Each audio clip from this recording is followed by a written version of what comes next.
Hey guys, welcome to SheKnowsArsenal. My name is Jessica and I'm your host, and you can follow me on Twitter at @it'sjessino. You guys, there's already like 45 of you guys watching right now. Make sure you like the video and subscribe to the channel. Bellerin has asked to leave Arsenal for Inter. He wants to go. That is his first choice. And obviously we know that it's going to be difficult getting this deal done with Inter, because although they have sold Hakimi for about 70 million, they're unwilling to bring in Bellerin, or they're not really interested in bringing in Bellerin for a permanent transfer.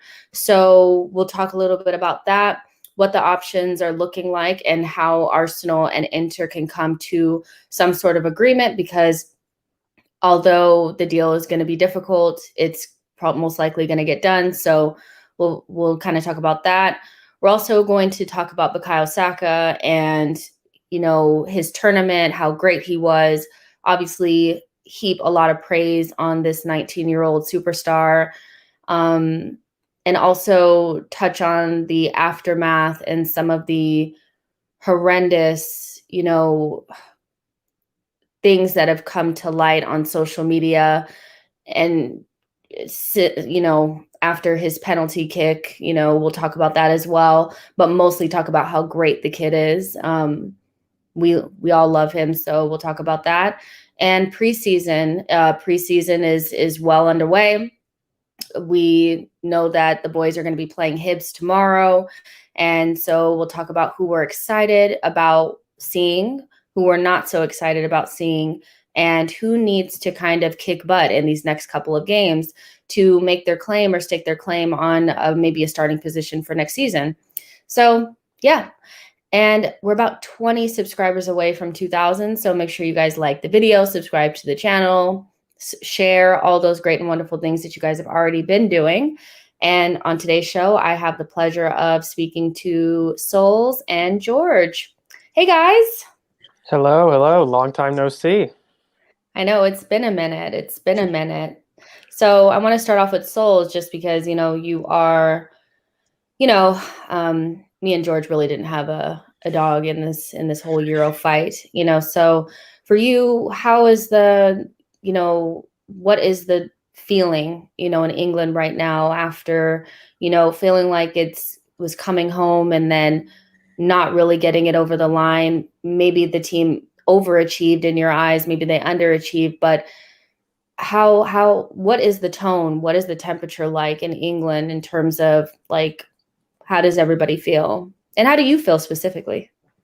Me personally, it's a bittersweet feeling. I'm very proud of the country to get to a major tournament final after 55 years. This is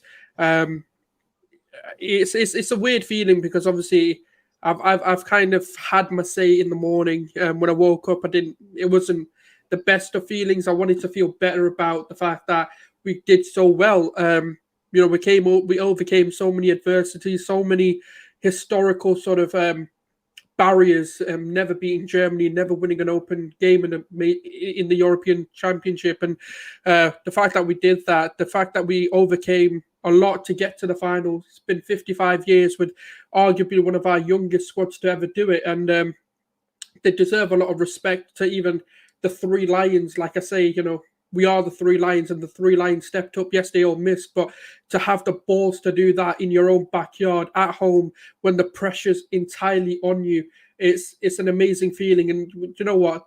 This is a make or break, and I hope it's a making moment for all three of them, because they are the future of England. They are the future of our nation, and we have to be proud of that. Obviously, what came afterwards is what gives me the bitter feeling, and why, the whole sort of notion of why are England hated? Why is it that we can't get behind our country? Why there's so little patriotism in this country? Like, if you talk to a lot of, I don't even know what the way to say it, like English people, should we say, or Englishmen or Englishwomen, a lot of them don't have a lot of feelings towards the country. They don't back the countries in any sort of profession, in any sport. They don't really sit there and go, I'm British and I'm proud. Like, it's just, yeah, it's where I'm from. It's, I know the Americans have a pride in their, like, sort of nation, and they are very patriotic. You've got, 4th of July, like the Day of Freedom, and, you celebrate it like mad. Like, we don't do any of that. And to see, like, for me, for example, like, I don't know Saka personally, but the one man I do know, Rashford, he's grown up in literally the same area as I have, same with similar age. I'm 22, he's 23. I've had an opportunity to meet him when he was a kid as well. The mural, like, that people painted for him got vandalized, and it's shocking to see that he fed a nation on his own, literally raising £200 million to make sure that no one went hungry. And that same remembrance and the same sort of tribute to him was vandalized by the people he's probably feeding their kids, and I think that's why it's annoying, because I don't want to feel that way. I wanted to just feel proud. Yes, I was annoyed at the time, and I was disappointed, should I say, and heartbroken that we could have done it. Like, it literally, and I know it sounds mad to say, but we could have done it. And then for a few people, the whole day was weird. People breaking into Wembley. It didn't sit right with me.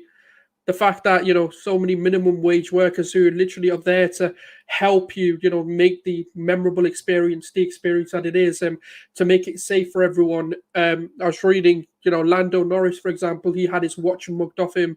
It's not about the value of the watch, it's just the fact that people are getting things stolen from them, not feeling safe to walk home, getting beaten up, and this whole sort of hooliganism. And after the year that we've had, after the amount of people who have lost their lives, there was a point where 1,000 people in England a day were dying due to COVID. And to think that if that hasn't brought you together, if that hasn't made you think that, does colour really matter, or this is a sport for everyone, it's an inclusive sport, not an exclusive sport. And it's sad, it's really sad, but I've looked at the positives. I'm kind of over it, because that's what they want you to do. They want you to feel bad. They want you to feel vulnerable. They want you to feel bad about who your roots are, where your roots are. And I'm not going to let that happen. And I'm proud. I'm proud because they had the balls to step up, and that's ultimately all you can look at.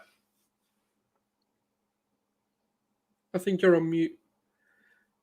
I am. So, I mean, well, George, I'll go to you on this one, because I'm not even going to lie. Like, when I saw Saka walk up to the penalty spot, I was shocked. My heart kind of dropped into my stomach, and I was just thinking, like, no, not him. Please, not him. And of course, I have all the confidence in Saka, like, and I'm sure, like, I always, the whole thing, even if Southgate chose him or not, I know he wanted to go up there and do it, because that's just how Saka is. But I just know, I've played at not even a high level compared to what he's played, but when you miss a penalty, you feel like shit for days. Yeah. But this is like magnify that by a million, so my heart was in my stomach, and I just thought to myself, like, I don't want this kid up here, not because I don't rate him, but because I just know what would happen if he missed. And then he did, and then obviously what ensued. I can't look at another picture of Saka crying. I just can't. It's just too difficult. And it just kind of not really, and we'll talk about how great his tournament is because I don't want people to forget about that. But what was your feeling when you saw Saka about to take the 5th penalty after watching Jadon Sancho and Marcus Rashford miss? How did you feel about it? I just thought it was simply horrendous management. I really don't know how you could get around defending the managerial decision in that aspect. Because look, as a coach, I know that you have your lists, and I know that, you do tend to base these things based off training, right? Like, there's no doubt about that. Like, the entire staff definitely were confident in their decisions prior. This wasn't a minute decision. This wasn't, oh, I'm in the circle, let's just chuck whoever I think can do it.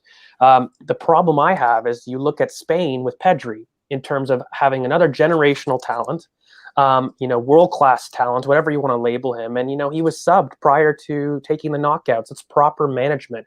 When I look at Saka, he was benched for the final game after deservedly taking his spot, and then asked to come on at around 60, 65 minutes, wherever it was, when England were in trouble, and asked to save the game, and then finally save the nation's hopes on a professional kid that, no matter how much we have belief in him, had never taken a professional penalty in his career to date. Forget what you may believe on talent. But, and not only just to take a penalty, but to take the 5th penalty, the deciding penalty, it was just horrendous management in all aspects. I really don't know how you can levy anything less than blame at Gareth Southgate for that, because I'm sorry, as a leader, you take those things into account. And so, on one hand, I have a massive amount of critique to Gareth Southgate for this, because I think he didn't carry himself in any good light. In terms of Saka and what this penalty means, I think we as fans like to sensationalize things and make storyboards off things. So, for many people, it's a make or break career choice. For me, look, I've seen examples of Cristiano Ronaldo miss very crucial penalties for, Portugal, early into his career. And we all know how that story went out. I think we do love those sensationalism stories. In terms of Saka, I think the decision to take that penalty and put himself up there, because make no mistake about it, he definitely did. That's his mentality. This kid is an absolute king. And you know what? I'm sure he's going to be gutted. And maybe it's because I'm a little bit removed from the situation, not being English, and I don't carry that same, raw emotion towards it. But I just have a feeling that for him, I've always said, even on Twitter, this isn't a step back. This isn't a drop. This is just a chance for him to show how he can respond. And you know what, by the way, he's been doing that his entire career, in terms of, proving people wrong, taking the step when people doubted him, in terms of him going from the under-18s into how he's progressed to Arsenal. He's always had that question mark of, he can handle it. He can take that extra responsibility, because some people are made for this kind of limelight. And I'm not worried in terms of his overall kind of mentality. And, I think he's surrounding himself with such humble people, and he's got a great support system. And actually, I did want to say, look, I hated what I saw from a media sense, but really, I think the general support for these lads has been positive on the whole. I mean, you can never look, there's a certain minority that are going to ruin it for all, but that's similar to very much social media. I was really quite happy with the outpouring of support that he's received in general about it, because I don't know if we could say this 10 years ago. I don't know if we could say that generally, even within media support. I mean, Sulz may have to correct me if I'm wrong, but generally the media support has been pretty good. I would have assumed that there would have been a more of an attack on, and I hate to bring politics into this, but somebody of color missing. Like, I think there would have been more scapegoatism 10 years ago, and I just didn't see that. And maybe it's because I'm removed, but I'm just more proud of the kid. I really couldn't be more proud. I think he looks at this as a huge experience and learning and stepping stone, really. And I have literally zero worries about his ability to bounce back, because he's got the right environment. He's also a humble kid. He's really got that support system that keeps him grounded. And, he's going to take it personally. Who wouldn't? I mean, at the end of the day, I find it tough trying to be compassionate, because he's going to think it's horrible, like the world's coming down. But, the kid's 19. I think every one of us who's a little bit older has recognized that feeling at one point in their life. It doesn't define who you are. It just gives you a chance to show that you can be more than what people expect of you. So yeah, I'm just really proud of the kid. And It hurt though. Like, come on, guys. Like, seeing him crying. Like, I don't know. I just feel I like can't. I can't. I don't think I've I loved can. an Arsenal player as much as Saka as I did with Cesc. I I think don't that think was the last anybody one. has, George. I really Yeah. don't. Like I was talking to my mom about this the other day, and I was like, has there been a player like that, like the majority of the fan base just freaking loves? Like, we loved Cesc, but nothing like this. Like, this is on a whole nother level. And you know, I just think with Saka, it's like, well, yeah, this is probably going to be a hard moment for him, but like, let's just back up a little bit. This is somebody who, like, he wasn't even supposed to make the squad. Remember, like they were saying before the tournament even started, there's no way he'll make it. He was brought into the camp. He was on the short list, and people were saying he's going to be one of the 7 to get cut. He didn't. He made the squad. Then it went from, oh, he made it, but he'll never dress. He'll never play. Then all of a sudden he's starting matches. Like, do you know what I'm saying? And then he's instrumental in England playing against Denmark and getting the assist for the own goal that Sterling almost tapped in. So ultimately, I think this is, and then you take the most important penalty and it's saved. It is what it is. It's saved. I think ultimately Saka can take this experience, and like, I'm just so happy that other people get to see why we love him so much, because before the tournament, it was Arsenal fans are overhyping this kid. Mm-hmm. He's not that good. He's not as good as Foden. He's not as good as so-and-so. And I think he's shown better than Mason Mount and Phil Foden in this tournament. He stood up and he was counted, and his teammates respect him. The people that really matter, that care, like him. Like, I have rival fans like messaging me saying like, this guy is amazing. I'm like, I'm just glad you guys can see it now. Like, you know what I mean? So it is what it is. Like, I know that he'll be stronger for it. And hopefully his support system, as you said, George, comes around him and helps him over this hump, because it's gonna suck. It's gonna suck, but he'll be fine. He'll be fine. I mean, I thought it was really classy. Look, I know it's not popular to say, but between Vinay, Ed, even Josh reaching out, like how Arsenal have handled this kind of disappointment was really nice to see, just from myself, because I don't think I've seen that support much from us in general. I mean, there's times that but I think with Saka, he's one of the few examples we can be like, we've managed that talent well. Like from the building up to when he first came in, how Mikel has used him, how we want to kind of progress his career. We've really done that well with Bukayo. I think for us, it sucks because, like you said, like really, he's an extension of all of us, right? Like it isn't Cesc because he didn't come from the academy. Like he's not ours. Like Cesc, we grew to love because he was such a boy. But this boy is ours, and we made him. And I honestly, if I could send him a message, I'd just be like, look, son, keep your chin up, because you right now are everything that we hope to embody. You're an inspiration to youngsters, but also professionals looking to get into that career. And, I think you're just an example for every single youth on how an athlete should be on and off the pitch. So look, B, we love you. Please don't worry about it, because you know what? At the end of the day, you're going to come back and you're going to lead us to glory. I have zero doubts that Bukayo Saka doesn't come back and gets a 15-goal or assist or 20-goal assist season. He's just that type of person. He rises. He doesn't really fall. I just want to give one guy a shout out that I don't think he's been getting the plaudits that he deserves, and that's Calvin Phillips. And the way he sprinted as soon as that miss happened, the guy's character, just the way he's been all tournament, the way he's conducting himself, that's character, that's leadership right there. Knowing that shit, like literally every Italian player's running past him.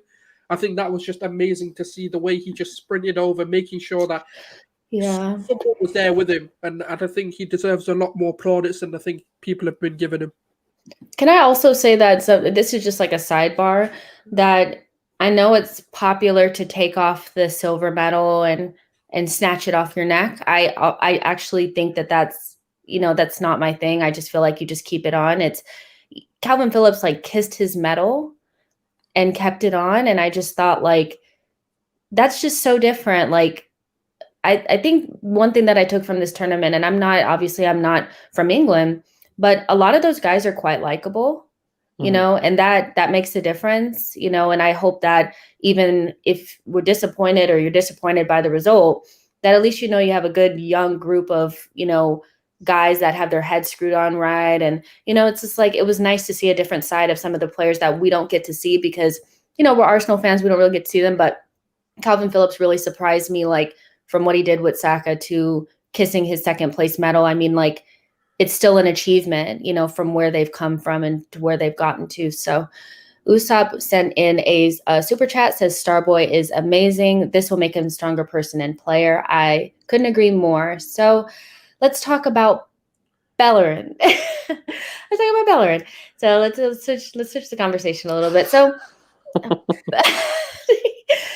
Bellerin has asked to leave Arsenal to go to Inter. We've kind of known about their interest in him for a couple weeks now. They want to replace Hakimi with Hector Bellerin, but we've also kind of known that he is probably on his way out anyway. So this has not really come to us. It doesn't really come as a surprise, but what it does kind of, it puts in the back of my mind that at some point they're going to have to get this deal done, and it may not come in the form of a deal that really suits what we want to do, because no matter what, like I know that they sold Hakimi for 70 million. I think a lot of that went to keeping the lights on because Inter is skint. And so they're not really in a position to bring him in permanently. But, you know, what's being reported is that, you know, Arsenal are willing to negotiate a loan with an obligation upon like met targets, but Inter still want a loan. And it may be something like a $5 million loan with like 10 million obligation to buy if certain things are met. I know that like we want to make, you know, get some recoup fees for certain players, but is there a cutoff like to how much we should be negotiating for a player that's clearly worth more than that? I mean, are we in a position just to like take whatever we can get, or do we need to hold out for something? Because it's looking like it's going to be a little bit more difficult to shift these players on, but in order to recoup fees, like we do have to hold firm a little bit. But what are your thoughts on that, George? So, okay, there's two sides, right? Like where on one aspect, at the end of the day, you are at the mercy of your buying club with a selling asset. You know, it really is who is interested in buying Hector. And, you know, at the end of the day, as much as we may believe this is what the value for asset might be as fans, you know, if there's no one that's willing to pay 20 million pounds for Hector, and by the way, it's not just, you know, Inter, you know, Valencia, and, you know, tons of other teams that have been reliably linked to him just aren't willing to spend the 20 million pounds. It comes down to, are we overrating our players for market for what we want versus what the market dictates they actually are? So there's a little bit of that.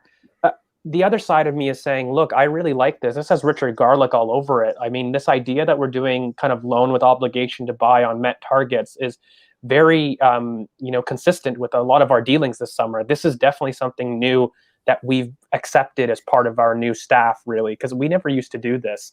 And for me, I think Inter, again, it's been well reported that they needed roughly like 80 million euros for kind of leverage in terms of surviving as a club. And that was Hakimi. And so if you're looking at just pure financial accounts and how to deal with these things, delaying the loan with obligation, which likely goes on next year's accounts, is a very smart way of just guaranteeing sums of money. But that allows you to kind of remove that foreign spot. So for me, I'm just happy at the sense that we're willing to negotiate and compromise on getting people out the door, because that's the most important thing for me. Because regardless of whether or not you believe somebody's good enough or not, because I think it's very well known, we appreciate the man, but it's time to let go for Hector.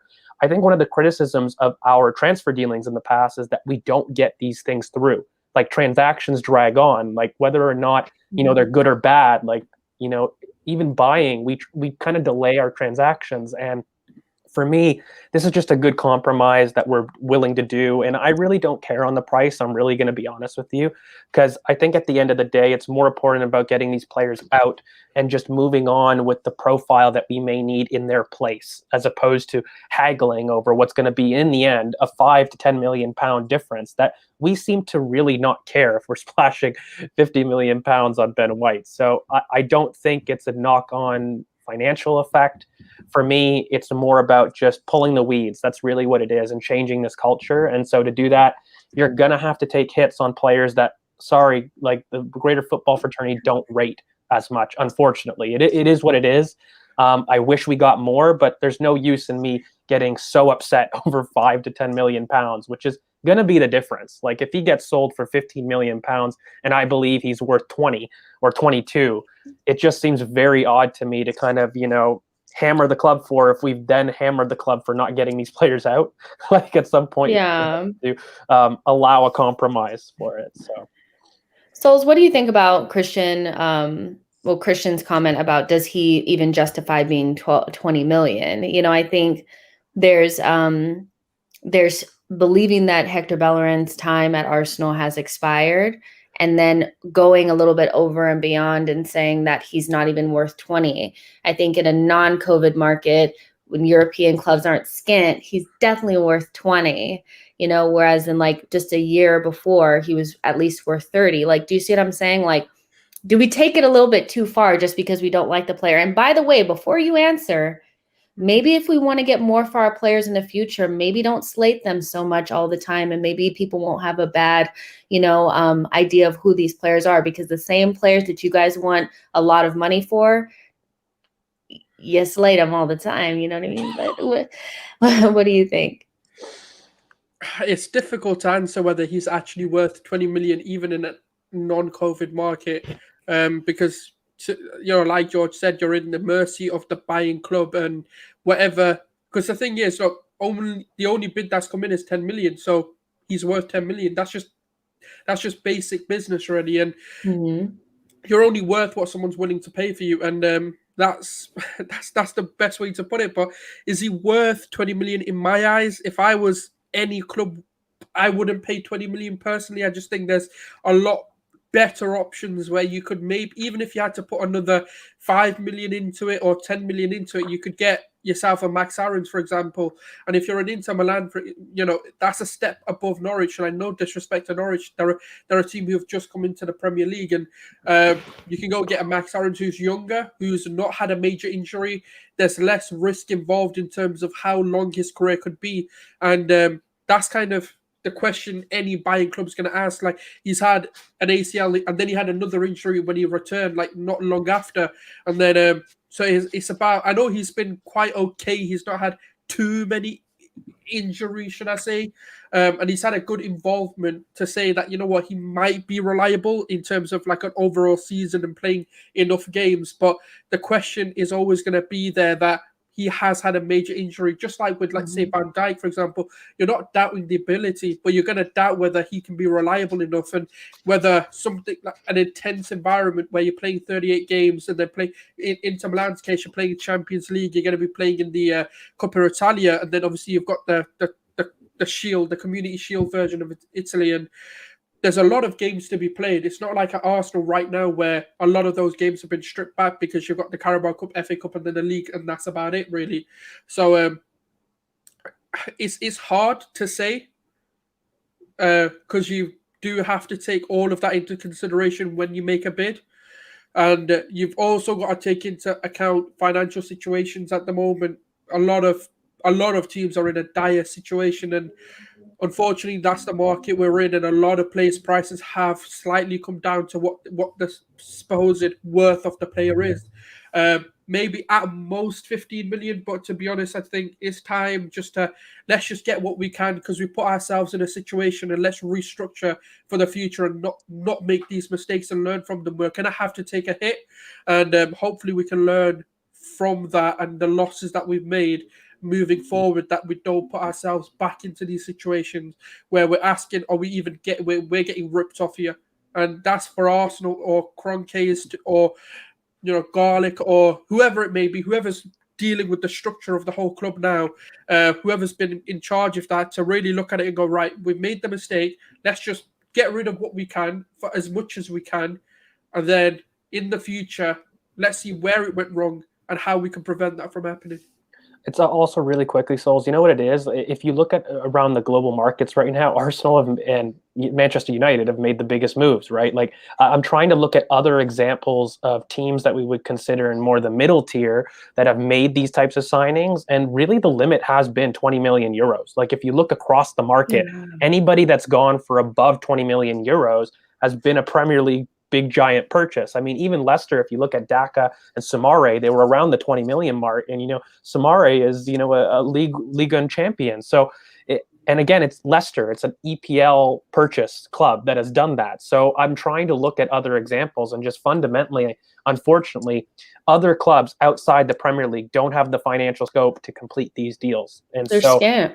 they are. Yeah, Barcelona have only made 3 signings, like literally 3. So have PSG. Even right? PSG, besides Hakimi, and it's Hakimi. Like, you know what I If you mean? think about how many signings they've made, if you average it out, it comes to about 22.5 million. Exactly. So exactly. That's the point. So unfortunately, that's the upper limit, right? Like when you're looking at just feasibility wise, that seems to be, and again, it's early, right? Like things could change. And of course, I do say today's actually the time when the transfer market opens, because, Copa's done, Euros are done. So like, I really consider this the opening of the market, but just early signs. The upper limit seems to be for squad type players or additions to be around the 20 to 22 million pound mark. And that's at the high end. So yeah, take what you can get. Let's move on. And, we've done this before, right, guys? Like we've overvalued our players, rejected bids for, that was players. last summer. Exactly. And you guys were, oh my gosh, we have all this. It's like, now we're trying to get rid. It's like, come on, let's just get rid. Like, that's kind of how I feel. Like, let's just get rid, and like, we'll try to be better next time. Like when we want to get rid of players and stuff like that. But Usopp makes a really good point. Usopp says if Heki B was at City, United, or Chelsea, Inter wouldn't hesitate to buy him. These clubs tried to take advantage of us. And the thing is I take your point, like that first sentence, I take that because I do agree with what you're saying. But the value of your players is also very much connected with the narrative around your club. Like, I do think that you value players more when they play for a better team. They're not only better than us, but the narrative around them are better. So it's just one of those things where if we can change the narrative and change who we are as a club, then our players will seem more attractive. Yeah, go ahead. City and Chelsea definitely. Anyways, if you looked at them about 15 years ago, they were in the same situation Arsenal are in right now, in the sense of they had to get rid of players just to restructure, remodel, and only now are they in a position where they can now leverage other teams into buying their players for the amount they want to set, because they're not desperate to get rid of them. The players who they have are key players to their systems anyway. So if they would, let's say, for example, even a Fernandinho, for example, if they're like, right, we want 30 million, for example, and they're not getting 30 minutes, they're like, whatever, we still need him. We still want him to play. He's still good enough to play. Whereas the players we're trying to get rid of have come to a point where they're not going to help us move forward. They're just going to keep us stagnant. And that's where the issue is. You're talking about players who have literally won City and Chelsea, like Champions Leagues and league titles. And we're talking about players who have got us 8th and 6th and was really struggling to get into Europe. It is a narrative thing, but it's also something which has been that sort of buying power or negotiating power has been built over the years with City and Chelsea. And that's where we're at the point where we need to take hit on players. We just need to get rid and restructure, remodel. And in about 5 years' time, we'll have a different conversation where we're the ones getting 30, 40, 50, maybe even 60 million for players because we bought smart, we bought young. And when those players are now, we want to try and sell them to bring another young player in, they're going to be at the peak of their powers where we can demand the money we want. But at the moment, it's just not the way it is. And I think like our moves have shown that. I mean, Tavares, Lukunga, when you're looking at some of these prices, they're great young purchases under 23, and they're clearly meant with the business of, look, he may not be the one, but if you're looking for replacing that kind of squad depth with monetary assets, I think we're doing it. We're just at a kind of a turnover. I just find right now we're just frustrated with situations. There's anxiety about, where we're at. And so what we're doing is we're posting kind of negative projections on past regimes onto current regimes, even though they aren't at fault for these contracts or they aren't at fault for the situation. And at some point, you do have to say, sorry, excuse my language, screw it. let's just take a hit and let's move on. Okay, there's no reason to say how great things are. Just swear. You can't screw it. I've said a lot worse. I can't. I don't know. We're Canadian. We say sorry for everything, but my gosh, it's in me. I can't. So I mean, even like if you think of like the scenario, and I know people don't like thinking this way, but I'm just going to go ahead and put it out there that we're gonna have quite a big traffic jam in our forward positions quite soon. If you look at kind of the players that we're bringing in, plus the players that we already have, plus the really talented players coming through the academy, we're going to have a traffic jam pretty freaking soon. If you think about, you have Pepe, you have Martinelli, and then you have Keto Taylor-Hart coming up, all want to play in those forward positions. If we play our cards right, we could probably sell one of those players for a hefty fee and still have somebody stepping straight in right behind them. So we're not like freaking out. You guys, like, I know it's scary to think about, but some of the players that we love are probably going to be players that we end up selling for fees that will help the sustainability of the club. And I'm perfectly okay with that. But it's all about not, like Sulz already said, not having to sell, not being desperate. When you're desperate, then it just reeks and people are like, we're going to just do whatever. We're going to offer you fucking pennies. Like, oh, sorry, George. I know I cursed. But it's going to be the Captain America moment when they make fun of him all the time. But it's true. I mean, you know what I mean? So when we get to a point where we have a little bit of a traffic jam, we're not able to give everybody playing time, but we have these great young players that are not on high wages. We'll be able to sell them and be in a better position. But right now, like George's opinion, he put it up here. I'm losing it now. It's a fire sale. Get rid. So, now what else? Oh yeah, I wanted to pull this up really quick. I know you guys have probably already seen this, but this is from Adam Vogue, who's like the coolest person. Like, I'm just living for all of his graphics, and so make sure that you guys follow him on Instagram. Let me put his tag up there. But basically, he created a chart kind of illustrating our right back situation, with Bellerin being in the red, Chambers being the teal, and Cedric being the green. And it's just interesting to see all three of them and see what they're good at and what they're not good at. And then I'm missing one, aren't I? Isn't there one with Riddle Baku on there? There is, yeah. So, but yeah, when you look at this, like, I guess what we're pretty much looking at is three right backs, and none of them really fill the needs that we really need, right? Like, they don't pressure. The dribbles are quite low. Progressive carrying is quite low. It's not really, I mean, I would love to see this compared to Kieran Tierney on the other side, but what is this like, George? When you look at this, what do you think? Like, out of the three of them, who's giving us the most? Like, it just kind of seems like they're all leaving us wanting, right? None of them. They're just all mid. I mean, like, when you do look at it, I mean, I'm sorry. Like, when you look at it, let's average all of those numbers. You want to go pure number status. They're statistically at the average of their entire profile when you do average these numbers, and Adam has such an excellent profile of Rido Baku there, and it just makes me cry. I mean, are you crying? Like, it's just it's in purple, it's just amazing, and it's like, it's everything that we need, and they're just in the 99th percentile for these different areas. And look, at the end of the day, I think we know that the right back situation here is different. And look, these radars, they don't necessarily speak to role and yada, yada. You got to have all those context in mind. But fundamentally, I think we all know that there's an upgrade there. It's just a pure squad management issue that we got to get bodies out in order to get a body in, because ultimately they're just not good enough. If you're looking for areas to improve, right back is kind of top of the list. I may still carry that really faint hope of, an Ainsley Maitland-Niles, kind of focusing and mentality change in terms of what is he going to look at it. It's just so perfect. Just like, look at him.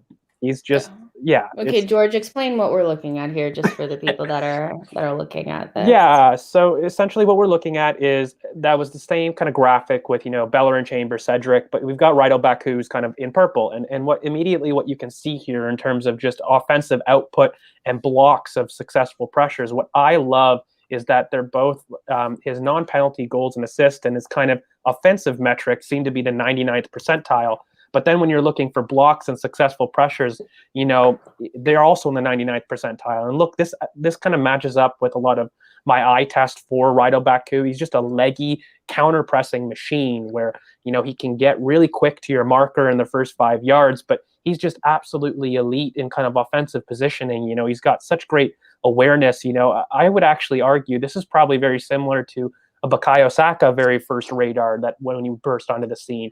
You're looking at very similar characteristics with these players, like a penchant for different thirds of the pitch, but also somebody that can physically meet their marker and is great defensively. So the only thing that maybe people might be worried about is the progressive pass distance, but that's actually definitely a thing of rule where he was kind of more of a right mid for Wolfsburg, really. And so he wasn't asked to do that. If you actually look at his mains radars, they were a lot greater because he was a right center midfielder. So he definitely has that. And what you're basically looking at here is a player whose offensive metrics match the defensive ones, and they seem to definitely carry that extra spice that the others don't. You know, if you really look at it, everybody else is well into their mid-range kind of overall averages, whereas Rydell Baku is just very clearly an elite talent above kind of the level that we're debating with these three. So yeah, it's a dream. I want him really bad. Everybody knows that. So let's hope that we do the same.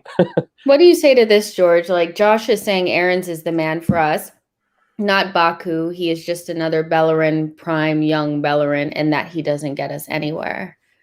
I couldn't disagree more. I'm really not a fan of Max Aarons, especially defensively. Ooh. He has troubles with blindside awareness for me, and I find that, you know, if you're looking at versatility, Rydell Baku has played right center midfielder. He can play the inverted role, but he also was an overlapping fullback to great degree. He just scored or provided, not scored, but provided the most assists in the last under-21 Euro Cup. I don't think he's just a prime Bellerin, because if you look at his successful pressures and intensity, he carries the most intensive sprints in the Bundesliga. So in terms of having a defensive awareness, he has a level of defensive competency that's greater than Max Aarons, while carrying the versatility of being inverted. And he also just has more output, like, period, across his career. Like, you know, Rydell, even in the last 2 seasons, you know, very shortly has provided another level of output that we don't see with Max. And I think you would be looking at very similar prices between the two. I mean, you know, Max Aarons will carry a homegrown tax, but look, Rydell Baku will carry, and I do love him, admittedly, but, you know, Leicester Aarons in the stock. mud. Yeah, it's, I don't know. He's not my type of player. I really struggle with him defensively. I really do. If anybody that's watched him quite regularly, you will see that he does tend to struggle, and he played best with Godfrey next to him. Really, I find that the following season in the championship that just passed, he was much more used higher up, and that was because we just couldn't trust him kind of 1v1 in isolation. And I don't worry about that with Rydell Baku. He's got the physicality to kind of overcome any mistakes that may inevitably happen being an attacking fullback. So that's kind of my flag. I'm sorry for all the Max Aarons lovers, but I just think Rydell Baku is better in literally every facet.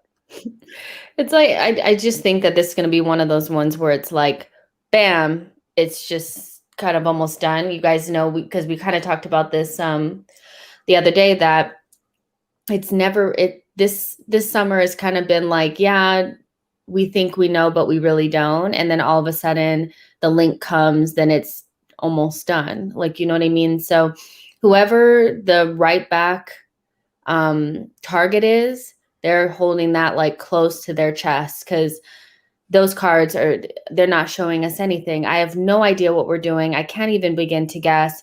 And hopefully it's somebody that can not mirror Tierney, because our fullbacks are not going to play similarly, but is at the same level in terms of, you know, career and could be, because, you know, Tierney is a boss. Like, you know what I mean? Our right back needs to be quite similar, even if they don't play the same. So we'll see what happens with that. But I don't think anything is really going to start to progress until Bellerin is like almost out the door.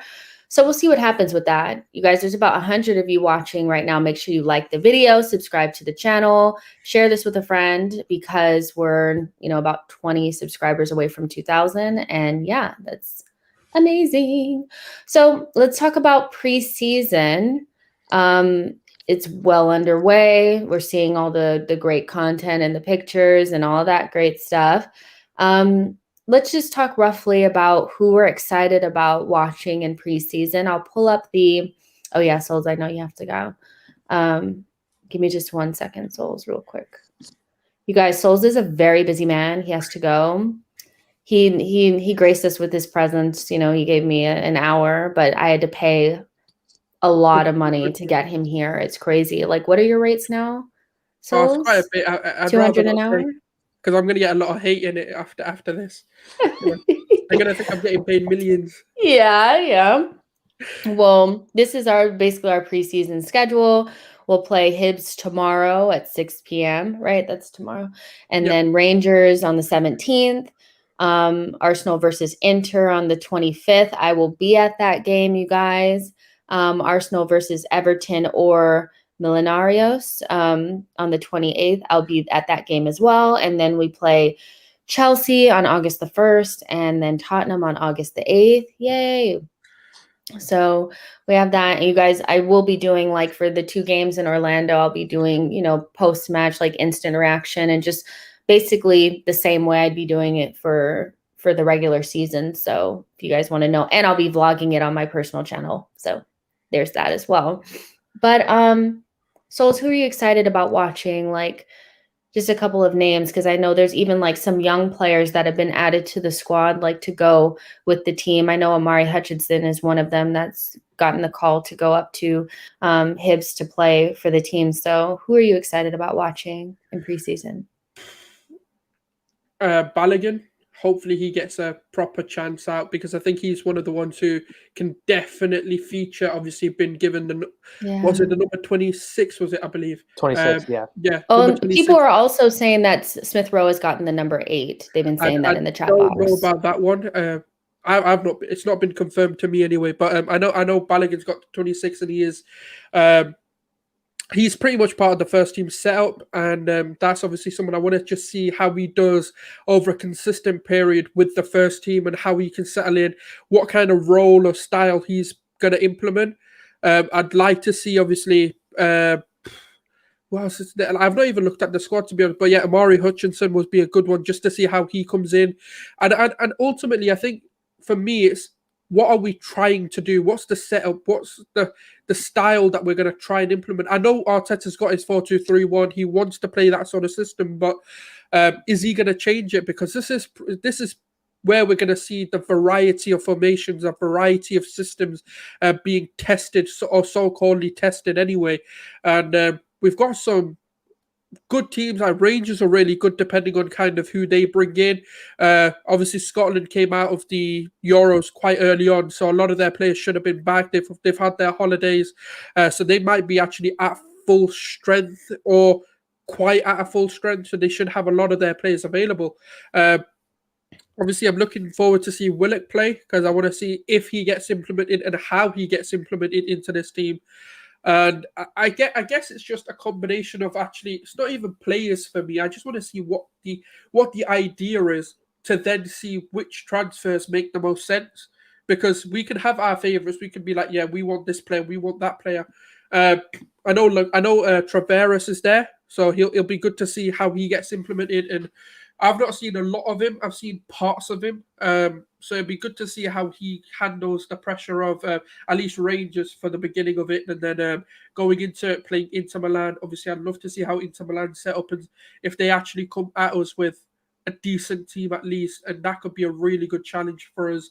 It looks like we're not really sitting back. We're not really kind of having the easy friendlies and just trying to win something or try and build. It's like we're trying to test ourselves and really see how we can implement a system that's going to really help us go forward. So and then obviously, unfortunately, we haven't really made any signings. That would have been obviously nice to see who we could bring in. I know Ben White is an imminent signing. He's due to happen. Lokonga's like pretty much done. He'll be there for the next game. Yeah, Lokonga's virtually. Apparently, he's had his medical. He's just isolating because obviously of the different countries and the rulings and blah. It's made it a lot harder and a lot longer, should I say, to actually confirm a player. So I think it's exciting. But for me, it's the ones who are going to break in are the ones I'm looking forward to, such as Bellerin. Want to see how Martinelli, if he gets any game time. I want to see how Aubameyang does, because if he can't hit off, if he can't hit off in the friendlies, I'm going to be really concerned. I know it's friendlies and like he could go score hat trick every game and come into the season and not perform, but at least if he's performing, I'll be like, right, okay, he's got the right attitude. He looks like whatever personal issues he's having are done. And then, yeah, it's just all the transfers that could hopefully get done, like Ben White, Lakonga, obviously Tavares is done. I want to see how Tierney handles himself and whether there's any knocks that come in these friendlies. So you're not excited about El Neni? Like, are you not excited to see how he's going to implement himself into the team? Willian, can he solidify a position, after his first season at Arsenal? Yeah, he'll be on a plane somewhere. I'll just throw him, be like, here you go. Here's a parachute. Just wherever you land is where you're playing. So good luck to him. He ain't playing in this team. I'm telling. Nah, it's annoying that, man. You've ruined the mood. You've ruined the mood.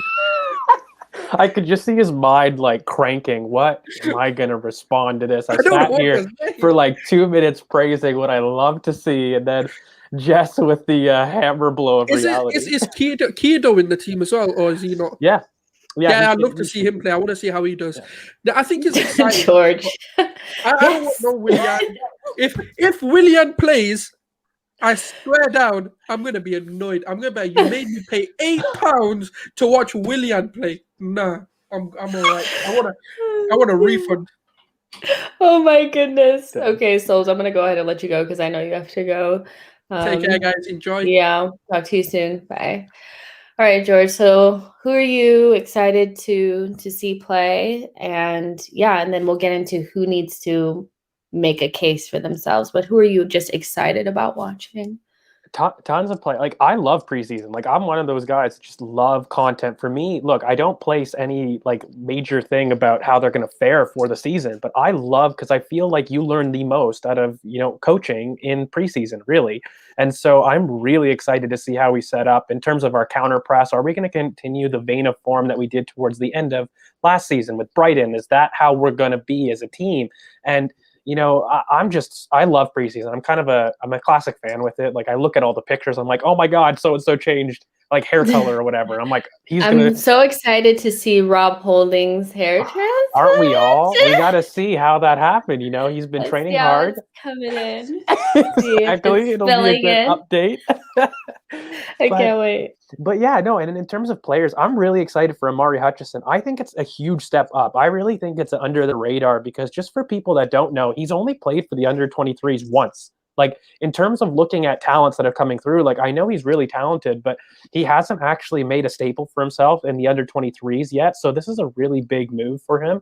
Others are Omar Rekic, who was a center back that Pair got kind of for us last season, and he had some injuries, but he's another youngster that could play a force really in terms of kind of announcing himself in preseason. I always look for one youngster, and unfortunately, I really do think that, Balogun or even Keto Taylor-Hart have a chance of really cementing themselves in terms of people's thoughts. Another one is Arthur Okonkwo, recent contract. We don't really have a keeper in preseason because, Runderson's probably going to be gone. And so when you're looking at the actual available keepers, Arthur Okonkwo is probably going to be one that's going to be given a chance. And I'm super excited for this guy. He's just unreal in terms of what he could give us going forward. And, look, goalkeepers and having them come from kind of Hale End is just a gold pot, really, in any kind of decade. They don't really come around often. They're very much a rarity. So, yeah, I'm just excited to see the youngsters. I'm excited to see, what Mikel has planned in terms of tactics. I don't think Scotland will give us actually much.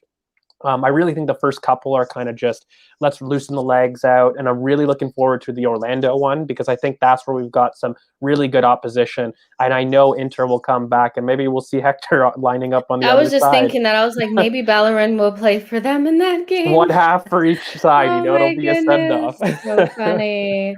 Dennis, I will be in Florida for the games. I'll be there. So, I'm really excited. Like, I've I mean, I've seen Arsenal live, like obviously, like I've went to the Emirates before, but I'm just excited to see Thomas Partey in real life. Like I'm so excited about that. That's gonna be unreal. Are you gonna try to bug them for signatures and stuff? Yeah, I'm gonna be Nutty. annoying. I'm gonna try to figure out a way like to speak to Thomas. Like I just love him so much.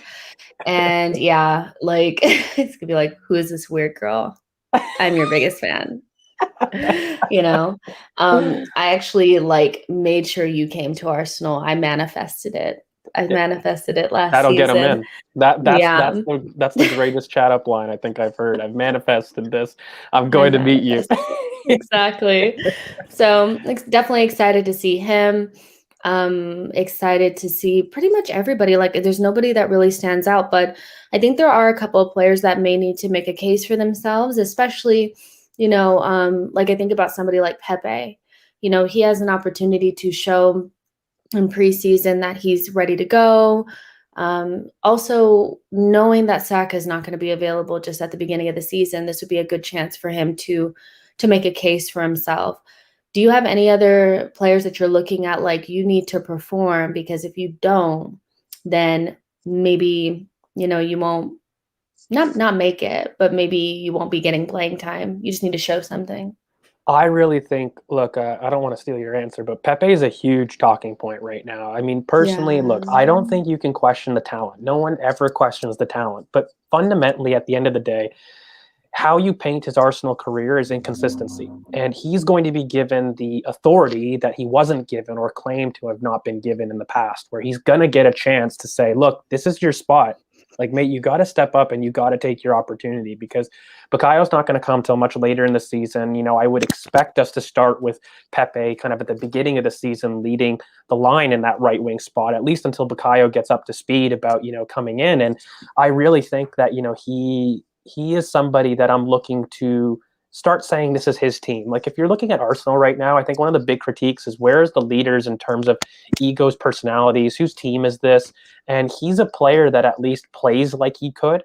I just haven't seen him mentally take that step. So for me, Pepe really needs to start to kind of step up and, forget the price tag and whatever. I just want to see application on the pitch. I want you to go on and constantly prove that, you have the consistency to play at this level.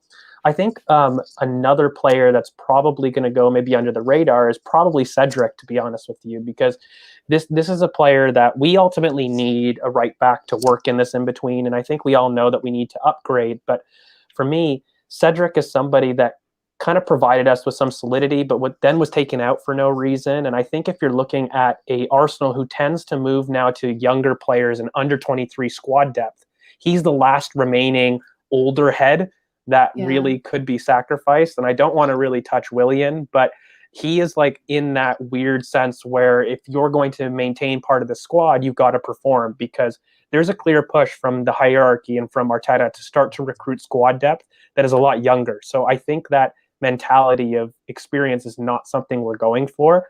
So I hope he has a great one. And again, Aubameyang, he's got to step up, right? And I really do think that we do see a new Aubameyang, but he's somebody that really should step up. Look, we've got to get our experience to step up, Jess. Like, I think it's really annoying for me when I start looking at what do we need in terms of transfers and whatnot, where we're like, oh, we need to make sure that we recruit prime age players and yada, yada. I think fundamentally our experienced players have to step up. They earn the big bucks. They want to earn this kind of status in the dressing room. They want to carry that voice, but then ultimately they failed us for, I'd say, 4 years. So really those experienced players in the squad need to watch their back, because there's a lot of young guns and young stallions that are coming up and they will push them out. Balogun is not a quiet person. He will say that he's better than you and he will push you out if you give him a chance. What about Willock? I mean, Willock will be there and Newcastle have yet to table any sort of bid. He's somebody that if he ends up staying at Arsenal, he will need to prove himself, because when you think about a starting central midfielder coming in, Emile Smith-Rowe, Lokonga, it's getting a little bit crowded in that midfield area, knowing that Thomas is going to be there and he wants to play a little bit more advanced. So I'm excited to see Willock, this post-loan Willock, and see what happens. I still expect Newcastle maybe to come in with a bid. But to be quite honest, this is one of those where we should not be shoving him out of the door. If they don't come correct, we should keep Willock, because we're still relatively light in midfield. And I went back and watched some of his moments at Newcastle, and even though I do feel like some of them may not transfer over to what we're doing at Arsenal, I still think he has some talent that we don't necessarily have in our team that could be useful this season. Yeah, I love Willock. I've been such a defender of the kid for so long. And I get really frustrated when I see shouts of Jude Bellingham and Ryan Gravenberch right now. Like we've got that profile, whether you want to debate quality and differences right there, we've got a midfielder right now that can carry the ball from both boxes and contribute to goals in the pitch, like quantifiable output and goals from midfield. So if you're looking at a profile about whether he solves issues, he absolutely does. And you know what? Also, by the way, he solves a central presence. Like the one thing that I look at with Madison, right? We're clearly looking for some more options in the center of the pitch. And while Emil can play both left wing and in the center, I actually feel we have a decent amount of left wing options if, push came to shove in terms of fielding players there. I don't feel confident saying the same in kind of a central zone and a central presence. So for me, Willock is going to be a huge part of our future. I think if you're going to go 4-3-3 at all, if you're even considering it, Joe Willock has to be at the forefront of your plans. He is in profile the perfect advanced 8 in terms of what you would want in a midfield makeup with a 3, right?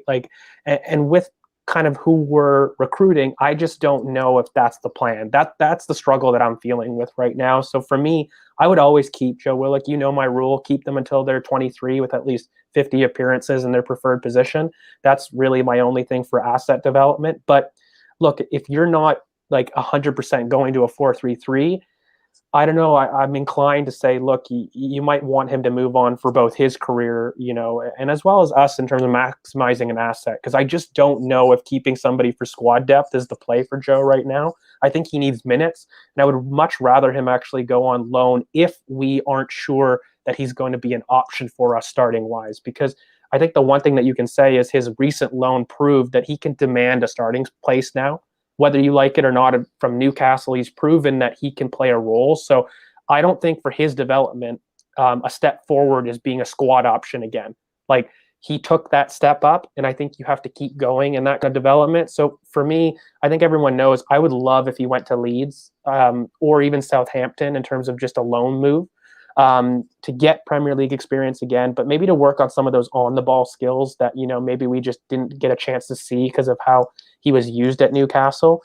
But again, it's a tough one, right? Like I don't want to hold his development back, but selfishly, I want Joe Willock as an option on the bench. Who doesn't want a goal scoring midfielder who can change the game? Like that is a profile that you need in the squad, and one that we don't have. So it's a tough one. I think selfishly, I would let him do what he wants. I'll give him the option, but yeah, you got to keep Joe Willock in terms of potential.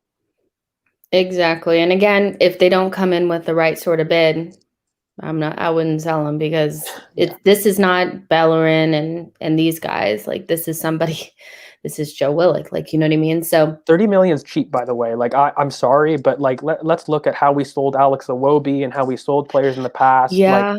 Like, 30 million is cheap for Joe Willock for what he's done in the Premier League. Forget even the potential shouts. Like physically, he has shown he's capable of 8 to 10 goals in the Premier League. And he's shown that consistency, and that's worth at minimum £30 million. So, I'm. We don't need to be shoving him out of the door. I just don't see it. You know what I mean? But there's other weeds we can sell. Yeah, please. So GD asks, I know your favorite right back. Who would be your second choice? So this is just a tough one for me, because I don't feel strongly about anything like in terms of a right back, because I just don't like, I feel strongly about the midfield, but the right back situation, maybe I'm not seeing what I would want. So there's no real options coming to mind. And then I'm still trying to work through how we bring one in, knowing that we have Cedric, knowing that we have Chambers, knowing Ainsley Maitland-Niles may not be sold, who, Heaven Angels says we probably won't get a right back. We will use Ainsley Maitland-Niles. And it seems like a very crowded space, you know what I mean? But if you had a second option, who would you say? Like, I if you really had to don't know. Like, think. it's such a dry It's market. It took difficult. me, guys, it took me so long to find Rado Baku. Like, I don't have that many on the Rolodex in terms of right backs. I'm sorry. Like, it took me a while to find him. He was so perfect, and he's really. And look, I am a person, though. I will be honest. I don't feel that you get somebody if they're not of the quality. I really don't like settling for compromises, and I really think that Liverpool took the next step in their development when they started buying and not compromising on who they wanted. So, they couldn't get Van Dijk the first season, and then they went back for him the season after, and they had to pay a bit more. I'm okay with the options that we have if we fix the midfield right now. I would love right back to be upgraded, but if we fix the midfield, I think we can make do with what we have. Again, look, ideally, I know people don't want to see it, but Ainsley Maitland-Niles is a player I believe in talent, has it all. Like, literally anything that you want, he has it. He could easily be one of the top right backs in the Premier League if he had the mentality for it. And look, maybe it's an optimist. Call me kind of what you want, but I don't believe in these stories that somebody's done and let their past dictates their future. I really think that if he wants it, he could have a position as the starting right back at Arsenal right now. And I just hope that with his loan move not being successful, it was almost a proof of concept that failed for him. So he had this idea that he could play in midfield, but in terms of his ability and his presence, even Sam Allardyce said, look, mate, if you've got a position at freaking Arsenal at the starting spot, just take it and play wherever the hell the manager wants you to play. Like, you don't have that ability to dictate where you are because unfortunately you're just not there. And so I hope that was enough of a course correct, at least in his mind, because I think he's at a crossroads with his career, right? Like, while we could definitely sell him, I really think if he put his nose down and his head down, he could be a truly special right back. And it just doesn't make sense to me, Jess. Like, how we use our right back right now, we use him in midfield. It's perfect. Like he would be perfect. Like, I think that's what's irritating me. It's like your loan failed. You're at the perfect age. You're Haaland.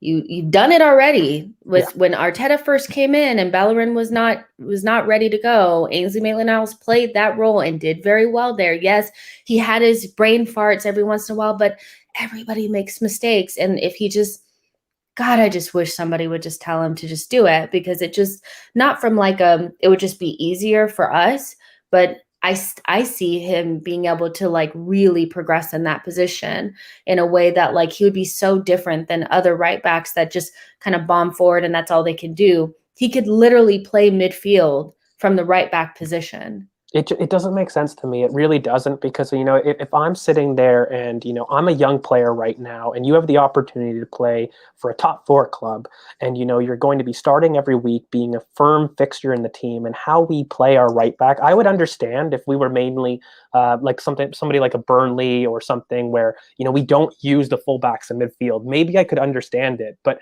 we literally have him in midfield to build up and he has the opportunity to join the attack. I don't know how many more teams do that beyond kind of your cities and, even some of your top 4 teams like Liverpool. And so, and I don't agree that Arteta doesn't trust each other. I really don't agree with that because, we look at how he trusted him in the FA Cup final. When you're looking at a switched on Ainsley Maitland-Niles, there's some mutual trust there. And so I think if you can flick that switch, you've got a very serious player there, no doubt. Of course, it saves us a lot of time, but you know what? It's good for his career. I think his career took a stagnation at the loan. It was a chance for him to prove, could he kind of back what he was fronting in a sense, and like he couldn't. And so it's kind of, he's stagnated his career. If he was really smart, I would definitely have him, be a fixture, be the right back.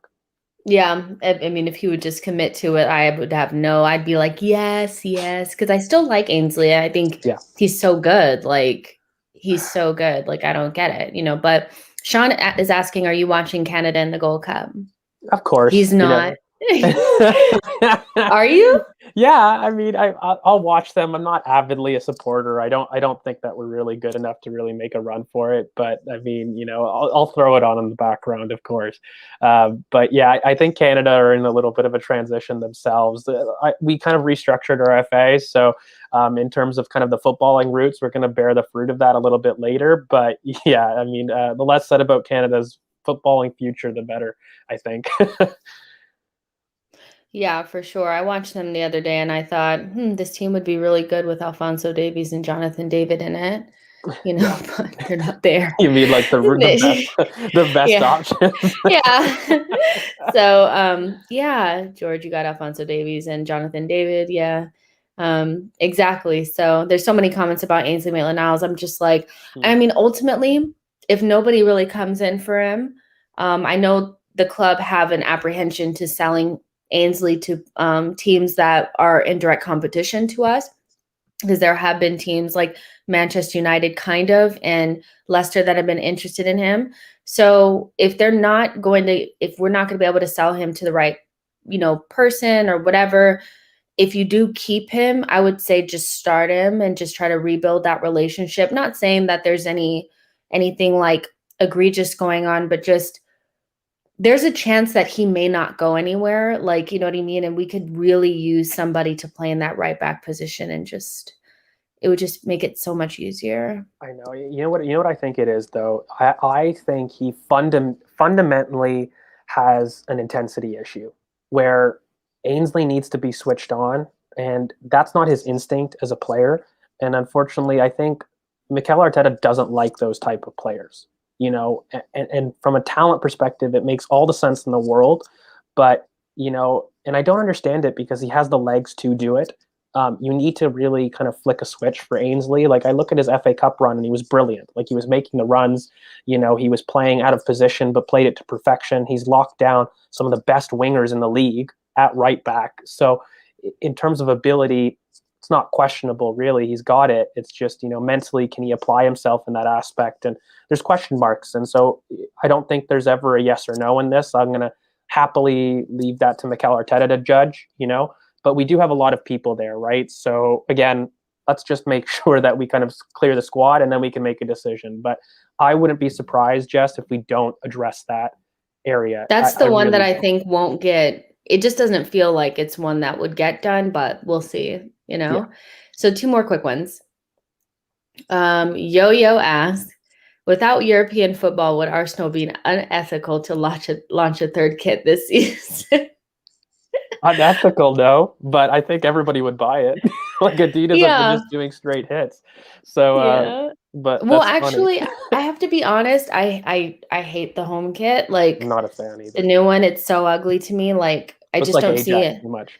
Yeah, I'm like, really, just the yellow is fire. Like, that yellow kit is just it's so nice. Like, I love it so much. And then the blue one, I'm iffy on it as well. Like, after the last seasons, like, everyone's a banger, banger, banger, then the yellow banger, and then the home kit and the blue one. I'm just like, oh, the home kit annoys me because I am a traditionalist. Like, I was like, that's really Ajax. I don't like the blue kind of on the. I don't know. It's the red with the 2 blue things right here. I'm like, it's not doing it for me. It's not doing it. So I don't know if I'm going to be into the kits or whatever, but we'll see what they look like on them. But I still think I'm going to be like, not so much, Yeah.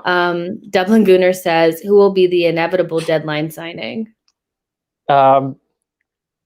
Thierry Smalls. I'm going to manifest that. That's my boy. You want this so bad. We literally just bought a left back. I want it so bad. He can go in the under 23s. We'll cameo him. Oh my goodness. I love this kid, but jokes aside, it's probably, I don't really know who's going to be a deadline. Maybe there's that young Barca signing that, has refused to sign an extension. I think Ibex Mariba. He could be like our youth project. That's a little bit of like a later youth type signing. I really don't think that we actually do a deadline day signing, to be honest with you. I think that we're going to have most of our stuff sorted. I'm hoping. I'm putting it out there. But I think maybe Mariba is probably my best guess at a deadline day signing or that type. Yeah, I mean, I personally, I know Bjorn was asking this question earlier, and we didn't get to it, but Bjorn was asking how many like first team signings do you think that we're going to have realistically?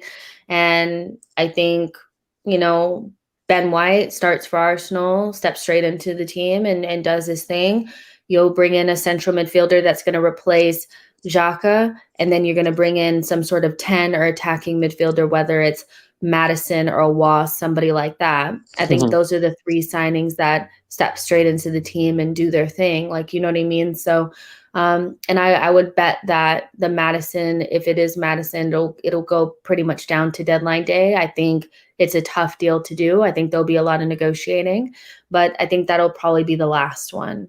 I think that'll be the last one. Well, it also There's going to be depends a on Xhaka goalkeeper, as I well. think. I think there'll definitely be a goalkeeper. I really do think that, the Onana story is not written. I think these are a lot of, getting us to make a bid. I think we just didn't want to pay. And then at the end of the day, like, interest has got that. So whether it's Onana or somebody else, I think we do get another keeper. I don't think Okonkwo is the only one. Oh, yeah. But yeah, I think that's it, right? And to be honest, I'm okay with that. Like, we'll do it at the end, I'm sure, in terms of how we saw the window. But, I would be really okay with that as long as the central midfield player is a starting quality one. I don't want to get into that debate so late in the stream about Neves versus Bazuma. But I think when you get a starting center mid, that'll happen once Xhaka goes, right? Yeah. And if that goes, and because there's questions about that, and you guys, honestly, like, negotiations happen in front of the public, and they put things out to the press to make us freak out and to push things along. But essentially, both, us and Roma are standing firm on what we want, but they really want Xhaka. They actually haven't even named a replacement or anything different than that. That deal is going to get done, but it's just going to take longer now because we're standing firm, which is something that you guys have been asking for a very long time, is for us to, like, not just cave in. So it's going to take time, and until Xhaka goes, that central midfielder is not going to come in. So that might be the last one, depending on whatever. But I think the Madison money is there. I think the money for the 10 is there. But that also has to do with Leicester, because they're very difficult to negotiate with, because, again, like what we've kind of spoken about, is they never really need to sell, so I think these may go a little bit longer than we want to, but if they get done, then they get done, but we'll see.